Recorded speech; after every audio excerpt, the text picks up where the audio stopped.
Astaghfirullah. Assalamualaikum warahmatullahi wabarakatuh.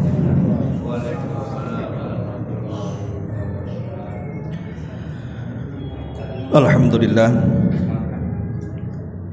Alhamdulillahilladzi hadana wa kafana wa ja'alana minal muslimin. Asyhadu an la ilaha illallah wahdahu rabbi la syarika lah wa asyhadu anna Muhammadan abduhu wa rasuluhu alladzi la nabiyya ba'dah, amma ba'du. Ma'asyiral muslimin wal muslimat rahimani wa rahimakumullah. Alhamdulillah, di malam hari ini kembali kita bisa duduk di Masjid Al-Fajri Jodoh Batam, dan pembahasan di malam hari ini kita akan mengangkat seputar rumah tangga. 12 perkara kalau ada pada istri kita, maka para suami jangan pernah memberikan nafkah kepada mereka. Seneng nih suami nih. Kalau ada 12 perkara pada istri antum, jangan antum kasih nafkah. Mau minta pun jangan antum beri. Apa 12 perkara itu? Ma'asyiral muslimin yang dimuliakan Allah Subhanahu wa taala. Namun sebelumnya kita harus mengenal dulu apa itu nafkah wajib yang harus ditunaikan oleh setiap suami kepada istrinya. Nafkah wajib itu berdasarkan keterangan para ulama itu ada 5 perkara ini wajib ditunaikan oleh seorang suami kepada istri. Apa itu? Yang pertama, al-maskanu as-salihu alladhi tusanu fihi hurmatuz zawjati wal aulad wa sihhatuhum wa karamatuhum. Pertama, tempat yang layak. Tidak mesti mewah, tidak mesti punya sendiri, bisa nyewa, bisa dalam bentuk rumah atau kos-kosan, tapi layak dihuni, di mana rumah itu bisa menjaga kehormatan istri dan anak-anak dan menjaga kesehatan dan kemuliaan mereka. Ini yang pertama. Artinya kalau rumah itu tidak layak, maka tidak sah nafkahnya. Antum letak istri antum di gubuk tengah sawah, atapnya pakai jerami, kalau hujan bocor, nggak layak lah kan gitu. Jadi yang layak. Yang kedua, al-libasu as-salihu alladhi yasunuhum minal ibtidhali wa yadfa'ankum adal harri wal bardi. Pakaian yang bagus, ya tidak mesti baru pakaian itu, yang jelas layak dipakai, sehingga dengan pakaian itu bisa tertutup aurat-auratnya dan dia bisa menjaga diri dari panas dan juga dinginnya cuaca, dan harus sesuai dengan kebiasaan, karena ada pakaian yang dilarang kan gitu. Kemudian yang ketiga, at-ta'am wasyarab, makan dan minum yang bisa menyehatkan badan, menghilangkan penyakit, makanan yang biasa dimakan orang-orang. Ini yang ketiga. Kemudian yang keempat, al-ilaj, perobatan. Kalau seandainya istri sakit, bawa ke rumah sakit, atau diberikan obat-obatan antum beli di apotek. Jangan sampai kemudian istri sakit dibiarkan saja, biar aja lah, biar mati gitu, biar cari lagi gitu. Ya. Kemudian yang terakhir, masarifu ta'limil aulad, biaya pendidikan dan perawatan anak-anak. Ini wajib hukumnya. Adapun dalil dari kelima perkara ini, pertama, bicara soal tempat tinggal. Maka Allah Subhanahu wa taala berfirman dalam surah At-Talaq ayat 6, askinuhunna min haitsu sakantum mi wujdikum wala tudaruhunna litudayyiqu alaihinna. Berilah tempat mereka, maksudnya para istri itu, di mana kamu bertempat tinggal menurut kemampuanmu. Ya, kemampuan saya hanya nyewa kos-kosan, yang tidak apa-apa, yang penting layak huni. Jangan pula antum ajak istri nginep pula di kolong jembatan, kan nggak layak tuh. Ya.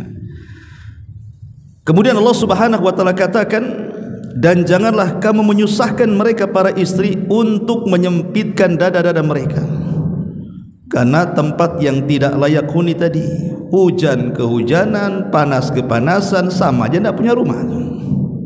Ya. Ini dalil yang pertama. Adapun dalil tentang memberi makan, memberi minum dan juga pakaian, maka disebutkan dalam surah Al-Baqarah ayat 233, wa 'alal mauludi lahu rizquhunna wa kiswatuhunna bil ma'ruf. Dan kewajiban seorang ayah menanggung nafkah dan pakaian mereka dengan cara yang patut. Menunjukkan bahwa di antara rizki yang harus diberikan kepada keluarga adalah pakaian. Kemudian juga Allah Subhanahu wa taala atau Nabi sallallahu alaihi wasallam pernah ditanya dari hadis Muawiyah Al-Qushairi radhiyallahu anhu, yang mengatakan, ya Rasulullah, ma haqqu zaujati ahadina alaihi? Rasul, kewajiban suami kepada istri itu apa? Maka Rasul mengatakan, an tut'imaha idza ta'imta. Kau beri makan istrimu sebagaimana makanan yang kau makan. Wa taksuha idza iqtasaita. Beri pakaian sebagaimana engkau juga berpakaian. Wala tadribil wajha, jangan pukul wajahnya. Wala tuqabbi, jangan menjelek-jelekannya. Wala tahjur illa fil baiti, dan jangan kau tinggalkan, menghajar ataupun memberikan pelajaran kecuali di dalam rumahnya. Ini dalil yang kedua, ketiga dan keempat. Dalil ketiga ya. Pertama apa tadi? Memberikan tempat tinggal. Yang kedua, memberikan makan minum. Yang ketiga, memberikan pakaian. Kemudian yang keempat, mengobati kalau sakit. Dan itu kasusnya kepada Utsman bin Affan. Jadi Utsman bin Affan itu ketika perang Badar dia tidak ikut. Padahal itu kan perang besar, ikhwan, dan itu perang perdana. Tapi ketidakikutannya Utsman bin Affan dalam perang Badar itu karena perintah Nabi agar Utsman merawat istrinya Ruqayyah, putri Nabi yang sedang sakit. Dan Rasul berjanji akan mendapatkan bagian hasil perangnya. Menunjukkan Utsman tidak ikut perang Badar yang besar keutamaannya itu karena merawat istri yang sedang sakit. Dan yang terakhir, masariful aulad, memberi nafkah kepada anak-anak sampai mereka balik, ya. Atau kalau setelah balik juga dia belum bisa mencari uang sendiri, maka tetap wajib orang tuanya sampai dia mampu mencari nafkahnya sendiri. Baik itu nafkah wajib, Suami tidak boleh lepas dari 5 perkara ini. Lalu kapan suami itu tidak wajib memberikan nafkah? Ini pembahasannya. Yang pertama, di dalam Al-Quranul Karim Allah Subhanahu wa ta'ala bercerita soal nusuz. Nusuz itu artinya durhakanya seorang istri kepada suami. Lah ketika seorang istri itu durhaka kepada suami, maka tidak wajib seorang suami itu memberikan nafkah kepada mereka. Masalahnya kedurhakaan seperti apa? Seorang suami itu tidak wajib berikan nafkah. Dari kalimat nusuz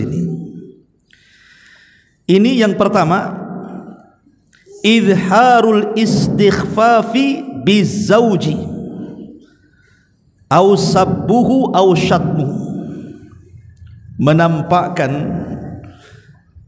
seseorang istri dalam merendahkan suaminya.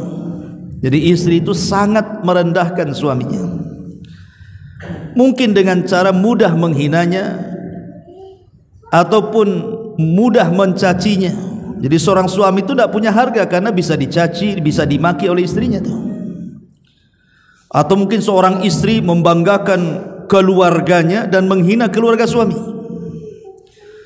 Atau mungkin seorang istri dikit-dikit minta cerai padahal tidak ada sebab yang mengharuskan dia minta cerai. Atau mungkin seorang istri mengangkat suaranya di atas suara suaminya dengan menghina, umpamanya suaminya nyewakan rumah. Apa ini rumah ini? Kenapa enggak rumah besar saja? Padahal itu kemampuannya. Dibelikan pakaian apa ini bang? Ini pakaian di second yang bagus lah, yang branded, yang merek-merek. Nah, ini kemampuan suaminya, ya. Atau mungkin dia menganggap dirinya lebih baik daripada suaminya karena mungkin merasa pendidikannya lebih tinggi, kan begitu ya.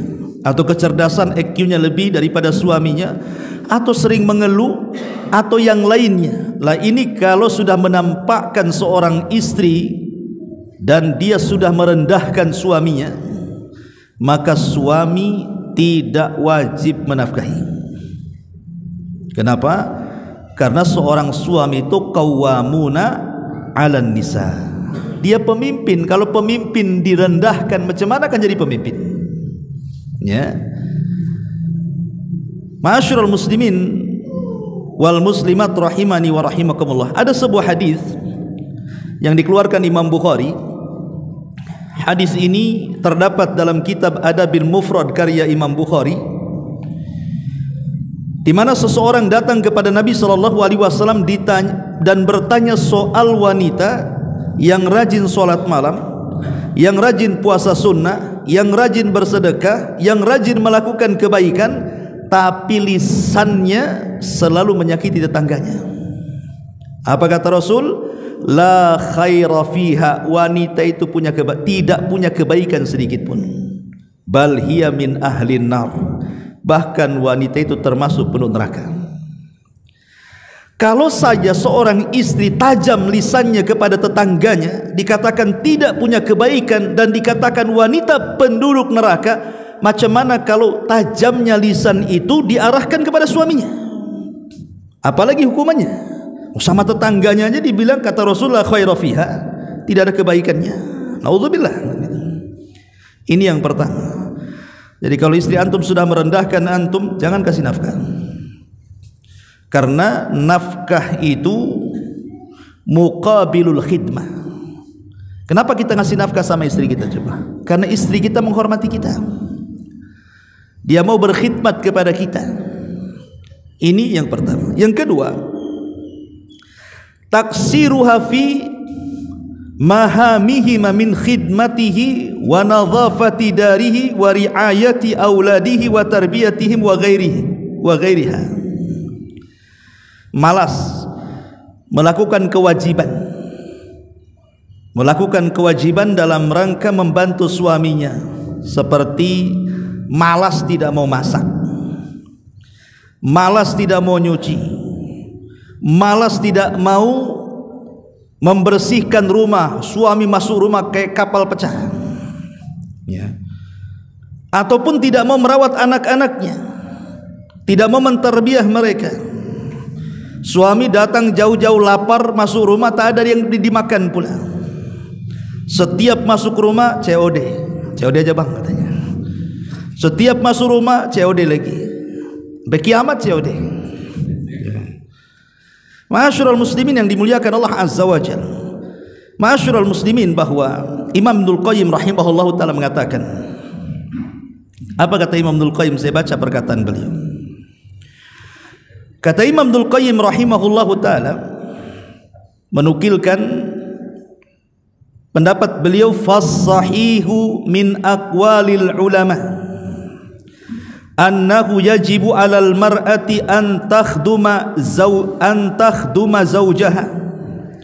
Maka kewajiban bagi seorang wanita adalah berkhidmat kepada suaminya. Berkhidmat kepada suaminya maksudnya apa? Beliau menjelaskan, baik dalam masalah memasak, masuk di dalamnya, mencuci pakaian suaminya, masuk di dalamnya, merawat anak-anak, masuk di dalamnya. Dan itu berdalil dengan kisah daripada Fatimah. Bayangkan, Fatimah itu anak daripada Nabi, putri Nabi loh Fatimah itu. Disebutkan Fatimah ini satu hari dia mengadu kepada Aisyah karena kecapean. Dia yang cari kayu bakar ke hutan, kemudian dia masak roti untuk suami dan anak-anaknya, mencucikan pakaiannya, membersihkan rumahnya, lelah letih. Akhirnya kemudian Fatimah ini ingin santai-santai lah, maksudnya kalau ada pembantu kan enak gitu kan, bisa dia tenang-tenang, bisa dia istirahat, bisa dia tidur. Jadi datang kepada Aisyah supaya menyampaikan keinginannya, dia ingin pembantu. Maka Aisyah menyampaikan kepada Nabi. Maka Nabi pun langsung datang kepada Fatimah yang ketika itu berada di samping suaminya Ali. Apa kata Rasul? Ala adullukuma ma khairun lakuma mimma sa'al tahuma mimma sa'al takuma. Kata Nabi SAW, ala adullukuma, maukah kutunjukkan kepada kalian berdua, ala ma huwa khairun lakuma, terhadap perkara yang jauh lebih baik dari kalian berdua, apa yang kalian minta dari pembantu itu. Maka Ali radhiyallahu anhu dan Fatimah senang. Apa itu wahai Rasul yang lebih baik daripada punya pembantu itu? Maka Rasul mengatakan, idza awaituma madhaji'akuma fasabbihallaha thalathan wa thalathin wahmada thalathan wa thalathin wa kabbira arba'an wa thalathin fahuwa khairun lakuma min khadim. Kata Nabi SAW, bertasbihlah kepada Allah 33 kali ketika beranjak ke pembaringanmu. Kemudian memujilah Allah dengan mengatakan alhamdulillah 33 kali, dan bertakbirlah dengan mengatakan Allahu Akbar 34 kali, jadi 100. Itu lebih baik daripada engkau punya pembantu, katanya. Milih mana? Maka mereka mengatakan, kalau gitu milih yang kedua, tak jadi minta pembantu, malah milih zikir ini. Dan kalau antum praktekan kepada istri antum, sini duduk, dek, mau pembantu atau abang ajarkan zikir 3 ini, milih mana? Kira-kira istri antum milih mana? Pasti milih pembantu kan itu ya. Ya nggak yakin milih zikir itu. Ya. Jadi intinya bahwa di sini lihat bagaimana keduanya akhirnya apa? Tidak memilih pembantu, dan Fatimah tetap seperti itu. Memasak, mencuci, mencari kayu lagi. Sekarang sudah enak loh, tidak perlu cari kayu bakar. Pakai kompor gas, tinggal cetek kan itu. Sekarang belanja nggak usah jalan ke pasar COD. Sekarang peralatan rumah tangga itu semua pakai mesin. Allah mudahkan semuanya. Coba bayangkan, tidak perlu capek lagi. Lah di sini pun tetap saja masih malas kan. Kalau istri tidak mau masak, tidak mau nyucikan pakaian antum, tidak mendidik anak-anak antum, jangan antum kasih nafkah. Ini kata ulama. Ya. Kecuali kalau sekali-kali, kata Syekh Utsaimin, sekali-kali mungkin karena capek dia tak masak, karena ada udzur syar'i dia tak masak, ya tidak berdosa. Namanya manusia, kadang ada sakitnya, kadang ada lelahnya, kadang ada capeknya, kadang ada bosannya, kan begitu. Tapi kewajiban yang lebih banyak harus dilakukan adalah berkhidmat kepada suaminya. Itu pahala bagi dia, itu yang mengalir. Ini yang kedua. Yang ketiga, man'uhu minal jima' wal mubasyarah biduni udhrin masyru'in. Ketika seorang suami mengajak istrinya untuk melakukan hubungan, tentunya suami istri, tiba-tiba kemudian istri menolak tanpa ada udzur syar'i. Maksudnya udzur syar'i itu seperti apa? Udzur syar'i itu boleh jadi mungkin istrinya lagi haid, istrinya lagi nifas, istrinya lagi sakit parah, kan gitu ya. Jadi kalau ada udzur syar'i, ya wajar dia nolak. Tapi kalau tidak ada udzur syar'i, hanya takut besoknya mandi takut dingin, nah itu bukan udzur syar'i. Kalau mandi pun nggak akan mati dia. Ya. Ataupun karena malas, nggak ada moodnya, kan gitu kan. Atau karena lagi tengkaran bahasa kita ya, lagi nggak enakan dengan suaminya, lagi marah-marahan, tak mau dia. Lihat para istri, Nabi SAW mengatakan, la yahillu limra'atin idza dha'a ar-rajulu imra'atahu ila firashihi fa'abat an taji'a la'anat hal malaikatu hatta tusbiha, wa fi riwayatin kana alladhi fis sama'i sakhitan 'alaiha hatta yarda anha. Apabila seorang suami mengajak istrinya untuk berhubungan, tiba-tiba ditolak tanpa udzur, malam balik punggung dia, maka apa kata Nabi SAW? Malaikat akan melaknat dari mulai dia menolak sampai subuh. Ustaz, bagaimana kalau nolaknya siang-siang? Ini kan cerita malam nih. Kan umumnya suami kan kerja dari pagi sampai sore, jadi ketemu istrinya kan malam-malam. Jadi hadis ini konteksnya malam kan. Malaikat akan melaknat dia sampai subuh. Berarti kalau saya nolak siang-siang tak apalah, kan gitu. Kan malam-malam yang dilaknat. Nah, itu mantiknya. Ada hadis lain. Kata Nabi SAW,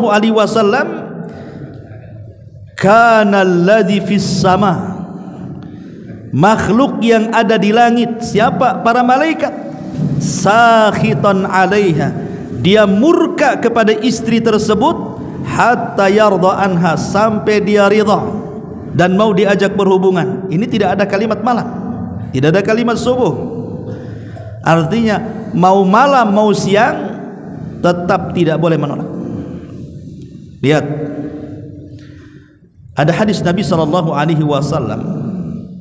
yang sangat-sangat khawatir atau mengkhawatirkan. Dengar nih para istri. Hadis ini dari Abdullah bin Umar radhiyallahu anhu. Apa kata Nabi SAW? Dan hadis ini disahihkan oleh Syekh Nasiruddin Al-Albani. Ithnani la tajawaza salatuhuma ru'usahuma. Dua manusia, salat keduanya tidak akan diangkat sampai di atas kepalanya. Artinya ditolak solatnya. Solatnya ditolak loh. Salah satunya kata Nabi SAW, wamra'atun asad zawjaha, ketika seorang istri bermaksiat kepada suaminya, tidak mau dia melakukan ajakan suaminya, bermaksiat kepada suaminya. Lihat, solatnya nggak akan terangkat sampai di atas kepalanya. Bahkan lebih dari itu, wanita yang seperti ini tidak akan merasakan manisnya iman.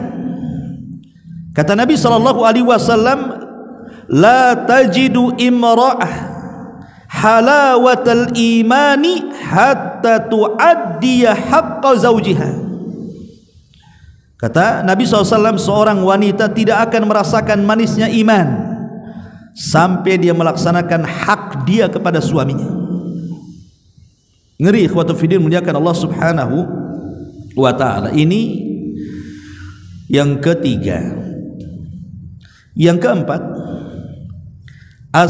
jadi kalau istri ini udah nolak-nolak antum, jangan kasih nafkah ya. Yakin antum? Ini kata ulama, jangan kasih nafkah. Kenapa?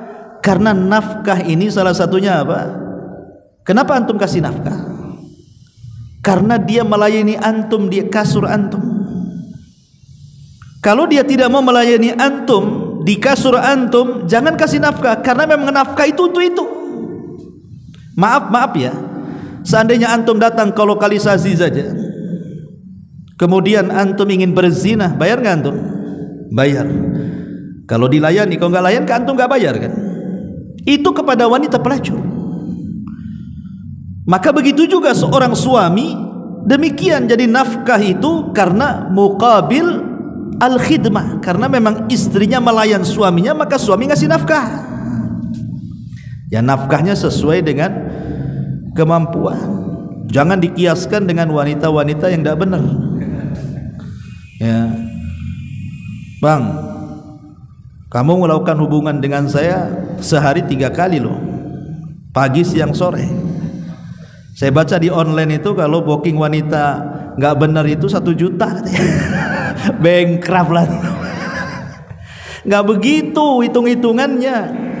Ya, ma'asyiral muslimin wal muslimat rahimani wa rahimakumullah. Ini yang ketiga. Yang keempat, as-safaru biduni idzni, kadzalikal amalu biduni idzni, kadzalikal khuruj minal baiti biduni idzni. Pertama, safar. Antum datang ke rumah, ndak ada istri, rupanya safar. Safarnya pulang kampung dia. Lah, kenapa kau tak kasih tahu dek kau mau pulang kampung? Toh udah di kampung aja dia. Ataupun bekerja, Toto jadi bekerja di PT aja, suami tak tahu kapan daftarnya, Toto masuk kerja saja. Ataupun yang lebih dekat, keluar rumah, entah ke tetangganya, entah ke kawannya, entah ke kerabatnya, suami tak tahu dan tidak memberikan izin. Kalau seandainya istri safar tanpa izin, bekerja tanpa izin, kemudian juga keluar tanpa izin, main-main di kawannya, antum jangan kasih nafkah. Kenapa? Jangankan suami istri keluar, seandainya istri tak keluar, suami masih ada, kebetulan hari Senin atau hari Kamis atau Ayyamul Bid tanggal 13, 14, 15 itu kan ada puasa-puasa sunnah di situ. Ini si istri kalau nekat puasa sunnah, kemudian suaminya tidak bekerja, ada di rumahnya, maka dia tidak boleh puasa kecuali dengan izin suaminya. Jadi kalau suaminya tidak mengizinkannya, kemudian suaminya minta jatah, maka wajib dibatalkan puasanya. Kenapa? Karena ajakan suami itu wajib dan pahalanya lebih besar, sementara mempertahankan puasa sunnah hanya sunnah saja. Tentu yang wajib didahulukan dibandingkan yang sunnah. Makanya Rasul mengatakan, la yahillu limra'atin antasuma wa zawjuha syahidun illa biidzni. Tidak boleh seorang wanita, tidak halal, tidak haram, haramlah hukumnya kalau istri masih mempertahankan puasanya sementara suami minta dia tak mau, haram, berdosa puasanya, bukan berpahala. Ketika suaminya ada kecuali dengan izinnya. Kalau nggak diizinkan ya jangan. Karena seandainya dia menemani suami tidak berpuasa itu lebih besar pahalanya dibandingkan dia nekat dengan puasa sunnahnya. Lain kalau istri ini sedang qadha puasa Ramadan. Jangan coba-coba antum ganggu. Karena qada puasa Ramadan wajib. Ya, wajib ketemu wajib kan begitu. Ini hak Allah, ini hak hamba. Hak Allah lebih utama kan gitu. Ini yang keempat. Yang kelima, al-imtina'u anis sakani ma'az zawji biduni udhrin masyru'in aw mana'ahu waliyuhu aw mana'uha waliyuha. Tidak mau diajak pisah dengan suami, maksudnya diajak pisah dari rumah mertuanya ke rumah suaminya, atau umpamanya walinya menghalang-halangi anak putrinya untuk dibawa suaminya. Karena ada tuh kasus seperti itu, umpamanya suaminya kebetulan dapat kerja di luar kota dan kerjanya itu kan cukup lama, entah sampai berbulan-bulan atau bertahun-tahun. Jadi suaminya itu tak mau kehilangan istrinya. Lah diajak, ayo deh ke tempat abang kerja di sana. Jadi abang nggak bolak-balik pulang kan gitu, ngabisin ongkos. Ah, nggak mau, masih enak di sini di rumah orang tuanya. Atau orang tuanya pula yang melarang. Nggak usahlah, biar anakku di sini saja kau kerja, kau tinggal bolak-balik aja ke sini. Ya, ini kalau dia nggak mau diajak oleh suaminya untuk pindah rumah, atau walinya melarang dia ikut suaminya pindah rumah, gugur nafkahnya antum. Tidak perlu kasih nafkah. Ya, ini yang keberapa? Yang kelima. Yang keenam, al-mailu ila rajulin ghairi zawjiha au idkhalir rajuli man hadzaraha min dukhuli baitihi li su'i khuluqihi atau lisu'i khuluqiha. Seorang istri lebih mencintai orang lain dibandingkan suaminya. Mungkin ingat mantan. Nah, ini bahaya. Ya. Ikat mantan, atau sering nonton apa itu? Drakor. Drama Korea. Tengok kok artis Korea ini kok ganteng-ganteng, putih-putih. Nengok suaminya hitam kelam. Hitam legam, bukan kelam, legam lagi, udah pesek lagi kan, kriwel. Akhirnya tidak suka dengan suaminya, dia hanya melaksanakan kewajiban saja. Jadi kalau suaminya ngajak itu hanya melaksanakan kewajiban saja, yang dibayang itu bukan suaminya yang sedang meniduri dia, tapi artis Koreanya itu. Ini bahaya ini, itu meremehkan suaminya kan begitu. Makanya ini para istri itu janganlah nonton-nonton kayak gitu itu. Akhirnya apa? Angan-angannya tinggi itu. Angan-angannya terlampau tinggi jadinya. Ataupun umpamanya membanding-bandingkan pula suaminya dengan suami tetangganya. Membanding-bandingkan suami dia dengan tetangganya. Tengok umpamanya suami tetangganya rajin bekerja, ya. Kemudian juga ganteng, banyak uangnya, menghina istrinya. Bang, tengok tuh suami orang tuh, abang udah jelek, udah punya uang, nggak kerja, dan begitu seterusnya. Ya, bagaimanapun itu suami itu sudah takdirnya. Di dunia ini tidak ada yang sempurna. Contoh kasus ya, dahulu di zaman Nabi SAW ada seorang sahabat namanya Thabit ibn Qais al-Mushammas. Thabit ibnu Qais al-Mushammas, orangnya pendek, hitam, kriwel, tak ganteng, nggak ada ganteng-gantengnya sama sekali, hitam lagi. Tapi dia di hadapan Rasul orang mulia. Kenapa? Karena dia seorang penyair Nabi. Thabit ibn Qais al-Mushammas ini bahkan juru bicara Nabi. Juru bicara Nabi kan orang dekat Nabi, namanya juru bicara. Lihatlah kalau kepresidenan ada juru bicara itu, dia aja yang ngomong di televisi itu. Ah, itu Thabit ibn Qais al-Mushammas. Istrinya cantik secantik-cantiknya. Istrinya itu. Itulah nasib orang ganteng, istrinya jelek biasanya. Nasib orang jelek pula istrinya cantik. Iyalah, itu sudah seleksi alam kata. Maksud saya begini. Jadi istrinya ini kalau melihat suaminya Thabit ini sedang berjalan dengan kawan-kawannya, jelek sendiri. Oh, suami saya hitam sendiri. Kok jelek sendiri, yang lain kok ganteng-ganteng, tinggi-tinggi, putih-putih, suami suka jelek sendiri. Lama karena dibanding-bandingkan dengan kawan-kawannya, hilang cintanya. Sudah tidak suka dengan Thabit. Jadi dia hanya melayani sebagai istri, hanya berkewajiban saja, tidak ada nikmat-nikmatnya. Akhirnya datang kepada Rasul si istrinya Thabit. Rasul, aku tidak mencela suami saya dari agamanya.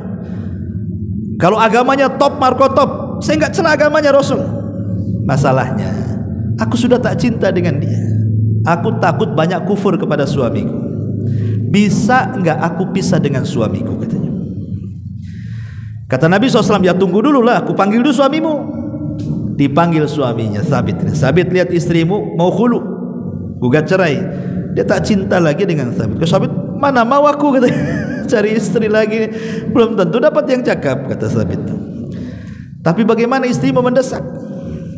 Akhirnya Thabit pun tidak bisa apa-apa, sampai Rasul mengatakan kepada istrinya, oke, aku kabulkan keinginanmu, tapi maukah engkau mengembalikan kebun Thabit yang luas itu yang dulu dijadikan mahar untukmu?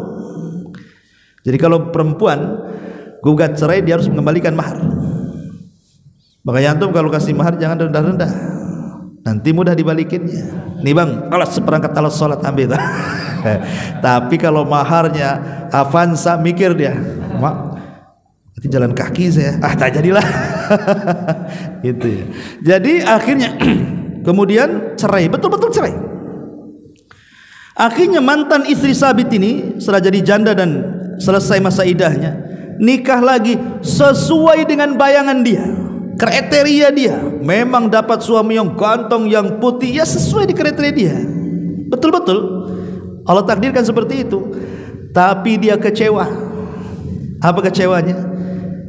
Suami yang barunya sak ganteng-gantengnya tidak bisa memuaskan di ranjangnya.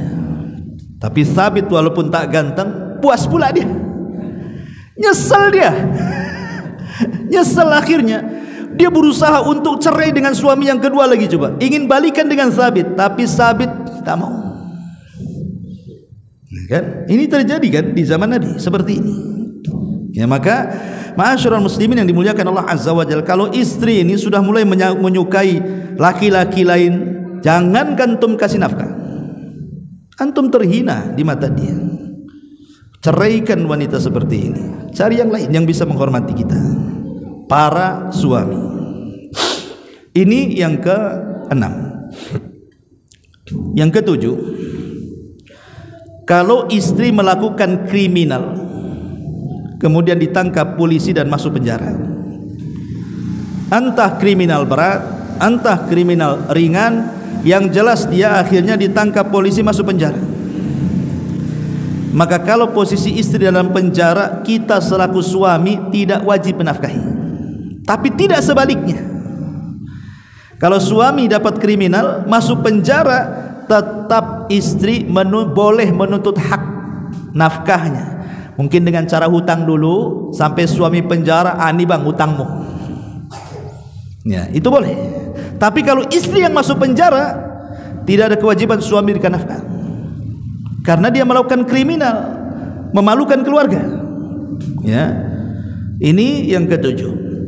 Yang ke-8, atau mungkin si istri ini murtad dari Islam. Jelas-jelas murtad. Pemain tiba-tiba dia muslim, tahu-tahu jadi Nasrani. Memang boleh, tetap pernikahannya sah-sah saja walaupun dia murtad dari Nasrani, karena wanita yang sah dinikahi itu kalau dia ahli kitab, Yahudi ataupun Nasrani kan. Tapi kalau sudah beda keyakinan, ikhwan, antum tidak perlu ngasih nafkah karena dia murtad dari Islam. Ya, maka orang yang murtad jangan dikasih nafkah. Ini yang ke-8. Yang ke-9, atau butlanul aqdi au fasad. Butlanul aqdi wa fasad. Mungkin ketika akad kurang syaratnya. Mungkin dia nikah tanpa wali, nikah tanpa saksi gitu ya. Pokoknya syarat-syarat pernikahannya kurang, akhirnya akadnya batal. Ketika seperti ini, ya namanya batal pernikahannya. Apa yang mau dikasih? Ya, ini juga yang ke-9. Kemudian yang ke-10, kalau menikahi gadis yang di bawah umur. Seperti Rasul kan pernah menikahi Aisyah kan di bawah umur 6 tahun. Baru digauli umur 9 tahun. Artinya kalau masih di bawah umur dan dia masih tinggal di rumah orang tuanya, maka suami tidak wajib menafkahi sampai dia balik dan dilakukan hubungan intim, baru disitulah wajibnya ngasih nafkah. Ya. Atau yang ke-11, inqidha'ul muddah at-talaq. Suami menceraikan istri. Kalau masih di masa idahnya, maka kewajiban suami tetap memberikan nafkah, karena itu masih istri dia. Tapi kalau habis masa idahnya, berarti dia bukan istri lagi, dia berhak nikah sama orang lain, maka tidak wajib berikan nafkah. Dan iddah itu rata-rata 3 bulan atau 3 kali haidan atau 3 kali sucian. Maka itu selama 3 bulan wajib suami memberikan nafkah walaupun diceraikan. Kecuali kalau sudah lewat 3 bulan atau 3 kali sucian haid, maka tidak wajib, bukan istrinya lagi.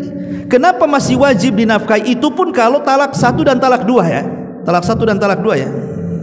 Kecuali talak 3 dan istrinya hamil, lain itu nafkah tetap, karena dia sedang hamil menafkahi anak di dalam perutnya kan. Maka di masa iddah ini tetap ngasih nafkah, karena itu posisinya masih istri dia, bisa saja rujuk nantinya.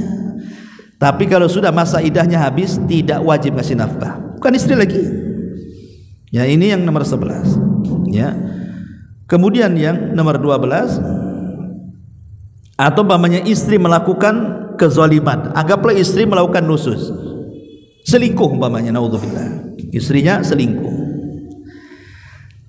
Akhirnya istrinya maaf sama suaminya, pengen kembali. Pokoknya saya janji tidak akan selingkuh bang. Janji, swear katanya bahasanya kan. Oke, nggak apa-apa, aku rujuk lagi, tapi tidak aku kasih nafkah kau setahun. Itu namanya perjanjian kan. Dari tobatnya istri ingin kembali kepada suami, suami ngasih syarat seperti itu. Kau boleh rujuk kepada aku setahun ini, kau nggak kasih nafkah. Kan itu boleh. Ya, karena kebaikan suami mau kembali kan. Suami sebenarnya pengen pisah, tapi karena kebaikannya suami tetap mau rujuk, maka dia ngasih syarat. Maka yang seperti itulah yang kemudian 12 perkara ini kalau ada pada istri antum, jangan antum kasih nafkah. Catatan ikhwan, tapi kalau seandainya mungkin istrinya itu disuruh sholat, ya kadang mau kadang tidak, disuruh berhijab kadang mau kadang tidak, maka ini tidak gugur. Ya, karena dia bermaksiat kepada Allah, bukan kepada suami kan gitu. Itu kan hak Allah, bersolat, pakai hijab itu kan hak Allah, maka tidak gugur. Kecuali kalau sampai tingkat kekufuran, tidak sholat selamanya, itu orang kafir itu. Kalau nggak sholat selamanya, ngapain antum serupa dengan orang kafir? Ya, tapi kalau dia masih sholat sekali-kali lah, malas. Sekali-kali pakai hijab, kadang-kadang tak pakai hijab gitu ya, maka tetap masih wajib menafkahi. Ma'asyiral muslimin wal muslimat rahimani wa rahimakumullah. Lalu kewajiban antum ini namanya nusuz, penyelewengan, kemaksiatan, merasa besar diri istri di hadapan suami, antum tidak wajib. Obatnya apa? Antum kalau menghadapi istri seperti ini, maka berdasarkan nas Al-Quran ada 3 obatnya. Ya, kalau antum menghadapi istri yang tidak wajib antum nafkahi kepada mereka karena kurang ajarnya istri atau maksiatnya istri kepada kita para suami, disebutkan di dalam Al-Quran, tepatnya surah An-Nisa 34. Wallati takhafuna nusuzahunna fa'idhuhunna wahjuruhunna fil madhaji' wadribuhunna fa in ata'nakum fala tabghu 'alaihinna sabila. Dan wanita-wanita yang kau takuti melakukan nusuz, penyimpangan, kemaksiatan, kurang ajar dengan suami, apa kata Allah? Obatnya yang pertama, fa'idhuhunna, nasihati. Selain antum tahan nafkahnya, nasihati istri dengan baik. Ini yang pertama. Dengan baik, dengan lembut, nasihati. Ya. Mudah-mudahan dengan nasihat itu dia bisa berubah. Sudah antum datangkan ustaz, antum ajak lagi ke pengajian, antum belikan lagi buku, antum belikan lagi kaset, diperdengarkan di YouTube macam-macam. Kok enggak berubah-ubah, degil kali ini istri ini. Ya. Maka ada yang kedua. Apa itu? Wahjuruhun. Antum hajar dia. Hajar itu artinya ada dua makna. Pertama, antum ndak usah ngajak ngomong dengan dia, pura-pura bisu. Bang, diam aja. Oh ya. Jadi antum tampakkan ketidaksukaan dengan diam. Ya. Mau manggil, mau apa, pura-pura budak. Kalau perlu kapas antum taruh di telinga. Selama berapa hari? Tentunya jangan lebih dari 3 hari. Paling lama 3 hari, dengan niat supaya istri bisa berubah. Atau hajar makna yang kedua adalah antum tidak mau menggaulinya, walaupun dia minta, antum tidak mau. Masalahnya antum mau aja. Lagi-lagi ya. Pokoknya antum ngasih pelajaran, karena ini percuma saja dilayan pun tetap aja dia kayak gitu akhlaknya, ya kan? Maka antum boleh menghajar, tidak mau berlakukan selama 3 hari saja. Tengok 3 hari ini antum tidak berhubungan dengan dia, antum tidak ngajak ngomong dengan dia, berubah tidak? Kok tidak berubah Ustaz? Bukan degil, keras hati ya. Maka yang ketiga, kata Nabi SAW, wadribuhun, baru engkau boleh memukul. Syarat memukul istri itu ada 2. Antum boleh memukul istri, tapi 2 syarat antum lakukan. Pertama, an yagliba ala dhannihi anna dharbahu yufidu fi ruju'iha. Antum yakin, ini karena sudah ketiga nih, kalau saya pukul istri saya pasti berubah. Kalau antum punya keyakinan seperti itu, silahkan pukul. Tapi kalau antum tidak punya keyakinan, itu percuma, mau dicampuk, mau nggak akan berubah istri saya. Jangan pukul. Antum dah tahu kalau dipukul nggak berubah, kenapa? Ngapain antum pukul? Ya. Jadi antum punya keyakinan kuat kalau dipukul berubah, gitu maksudnya. Kalau dipukul nggak berubah, ya jangan dipukul. Antum tahu ini degilan orangnya. Ya. Ini syarat yang pertama. Yang kedua, kalaupun antum tahu kalau dipukul dia akan berubah, syarat yang kedua, alla yakuna dharbun mubarrahan.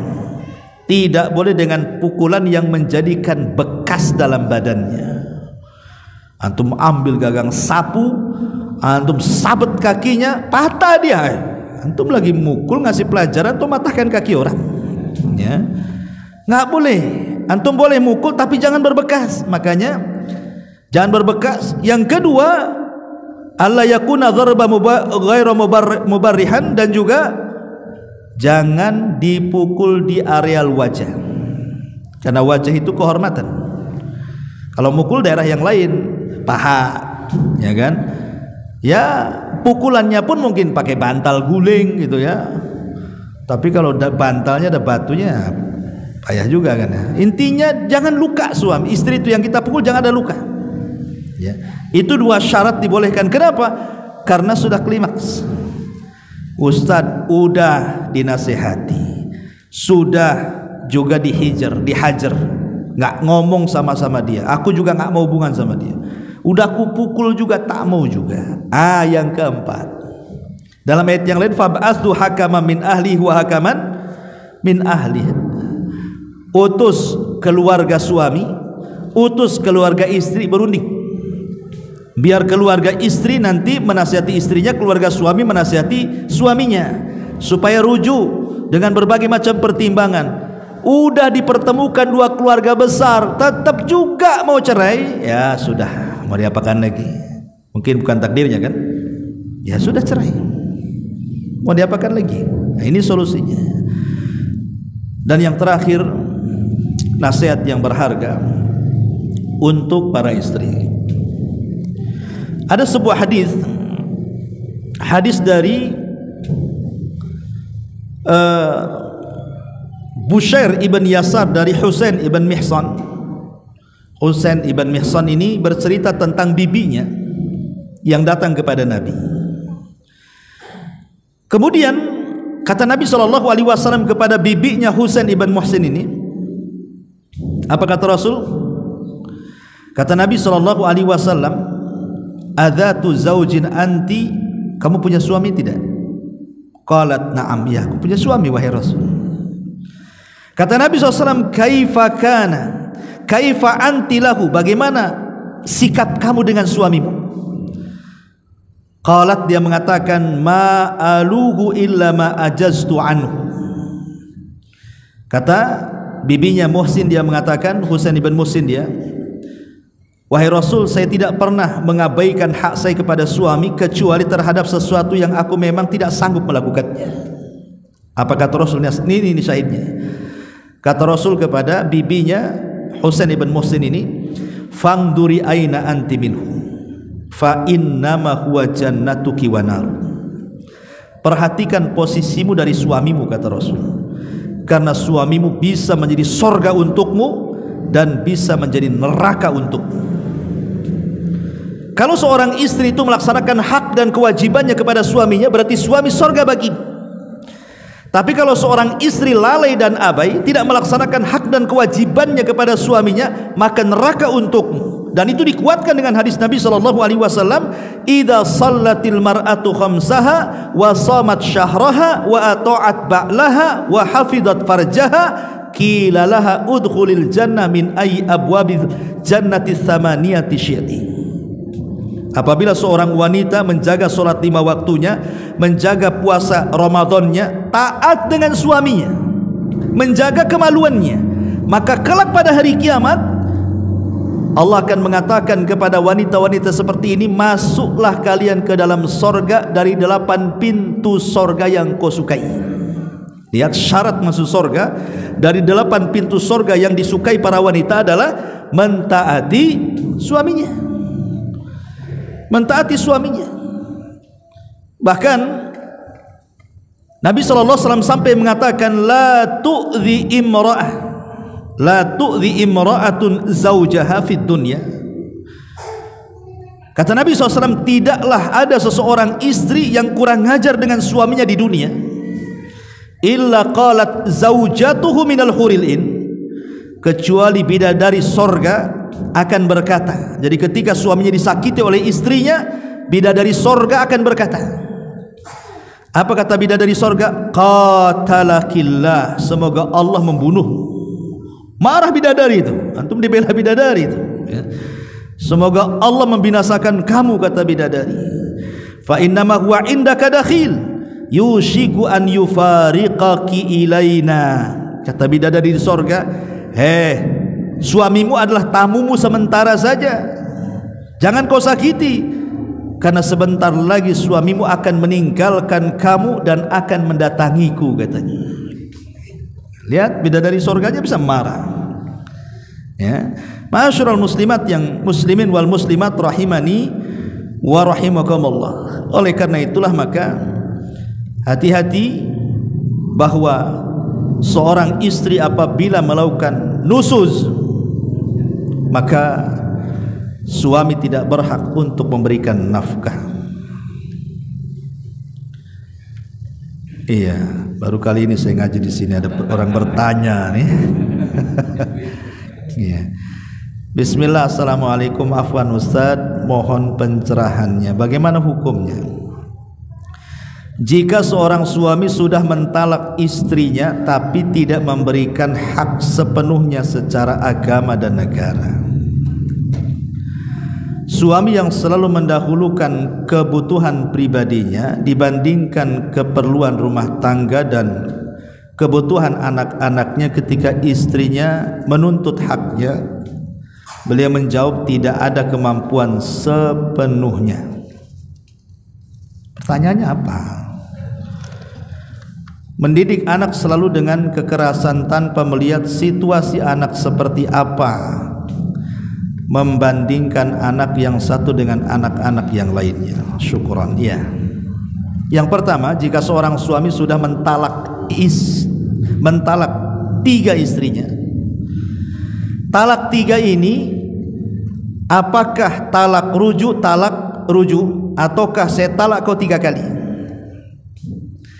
Kalau maksudnya yang kedua, kan ada suami itu tidak pernah menceraikan istrinya, sekali menceraikan langsung main borong, ku talak kau 3 kali. Kan ada seperti itu suami itu. Maka yang seperti ini pendapat yang kuat dari kalangan ulama, jatuhnya 1. Walaupun dia mengatakan ku talak kau 1000 kali, tetap 1. Dan ini disebut talak bid'ah namanya. Ya nggak boleh talak seperti itu. Tapi jatuh talaknya, tapi dianggap 1. Karena talak itu dianggap 1 itu ketika dia mentalak istrinya kemudian rujuk. Jadi syaratnya harus rujuk. Rujuk itu berarti sudah pernah ditalak 1. Kemudian lain waktu marahan lagi, ditalak lagi istrinya, rujuk lagi, berarti 2. Marahan lagi, ditalak lagi, rujuk, tak boleh rujuk. Kalau sudah 3 kali tak boleh rujuk sampai istrinya menikah dengan laki-laki lain. Kemudian laki-laki lain menceraikan dia, baru boleh balik lagi ke suami yang pertama. Tapi bukan dibuat sandiwara karena masih cinta dengan istrinya, sewa laki-laki, kau nikah dengan istriku, ku bayar, malamnya kau ceraikan. Nggak boleh. Itu khilah, ya, menipu Allah dan Rasulnya, nggak boleh. Jadi sampai ya seperti biasa dia menikah lagi. Kemudian diceraikan karena ada masalah, baru boleh kembali ke suami yang pertama. Ditunggu sama suami, kok gak dicerai-ceraikan katanya. Berarti kau yang kurang ajar kan? Suaminya yang baru bagus kan gitu ya. Ya. Masyarul muslimin yang dimuliakan. Jadi kalau sudah talak 3, ya si istri bukan lagi istrinya. Jadi si istri boleh menikah lagi. Tidak ada kewajiban suami yang pertama memberikan nafkah, kecuali kalau punya anak, artinya memberikan nafkah ke anak-anaknya, bukan kepada istri yang sudah ditalak 3. Itu yang saya pahami dari pertanyaan ini ya. Jika seorang suami sudah mentalak 3 istrinya, ini maksudnya punya 3 istri, talak semua atau gimana? Iya. Tapi tidak memberikan hak sepenuhnya secara agama dan negara. Mungkin secara agama sudahlah menceraikan, mungkin secara negara mungkin belum ke pengadilan kan itu. Tapi kan ibrah itu secara agama, negara itu kan hanya tulisan saja. Kalau sudah jatuh mengucapkan cerai walaupun belum ke pengadilan, jatuh talak. Ya, jadi pengadilan itu kan hanya mengesahkan secara tulisan bahwa ini bukan suaminya, itu bukan istrinya. Biar orang menikah juga enak kan gitu ya. Berarti ini duda, ini janda kan. Wallahu a'lam. Suami yang selalu mendahulukan kebutuhan pribadinya. Iya. Tidak semua penghasilan suami itu harus diberikan kepada istri. Selama suami itu sudah memberikan 5 nafkah tadi, memberikan rumah yang layak walaupun kontrak, ya kan, membelikan pakaian untuk menutup aurat dan layak dipakai, setiap hari ngasih makan minum, kemudian kalau sakit dibawa ke dokter, kemudian dia masih tanggung jawab dengan anak-anak, maka kalau ada kelebihan uang itu bukan milik istri. Kan suami cuma kasih 5 perkara ini saja. Kalau sudah kucukupkan kau 5 perkara, sudah selesai kewajiban suami. Apalagi ya. Karena kadang-kadang suami ini ada istri yang garang sama suami, ATM suami dipegang istri. Bukan istri minta uang sama suami, suami minta uang sama istri. Jadi ketika suaminya mau membantu keluarganya, membantu ibunya, membantu ayahnya, ini terhalang. Karena apa? Rekeningnya dipegang istrinya. Padahal membantu orang tua bagi suami itu lebih wajib dibandingkan membantu istrinya, karena istri ini hanya memberikan 5 hak sudah cukup.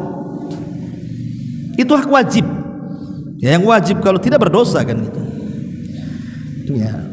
Tapi kalau memang suaminya, ya sekarang kan musim nih, para suami itu mereka kurang berikan nafkah itu karena urusan apa? Urusan judi online kan, yang banyak tuh judi online tuh banyak itu. Bahkan saya lihat di YouTube itu di daerah Jawa Barat sana itu pengadilan sampai penuh, banyak istri yang datang kepada agama minta cerai alasannya satu, karena menggugat suaminya yang tukang judi online. Nah, itu memang dia kurang ajar suaminya kan. Kok judi, istrinya masih butuh, anaknya masih butuh, orang tuanya masih butuh, malah berpoyak-poyak pula dia dengan hidup dia. Nah, itu lain lagi ya, kalau dia mengabaikan keluarganya gara-gara maksiat. Nah, kemudian yang ketiga pertanyaannya, mendidik anak selalu dengan kekerasan tanpa melihat situasi anak seperti apa. Ya, namanya anak-anak itu ada kalanya lembut, ada kalanya keras. Makanya kata Rasulullah, letakkan satu pecut, kemudian letakkan di dinding rumahmu. Kata Rasulullah, alikus sauto, taruh pecut di dinding rumahmu. Maksudnya apa taruh pecut di dinding rumahmu? Itu sebagai cambuk bagi anakmu. Solat atau pecut? Solat atau pecut, kan gitu ya.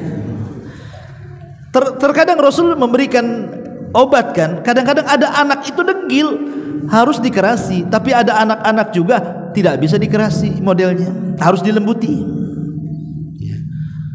Dan satu anak dengan anak lain itu kan berbeda karakter. Ada yang agak degil, ada yang baik, ada nggak disuruh dia berangkat sendiri sholat kan itu.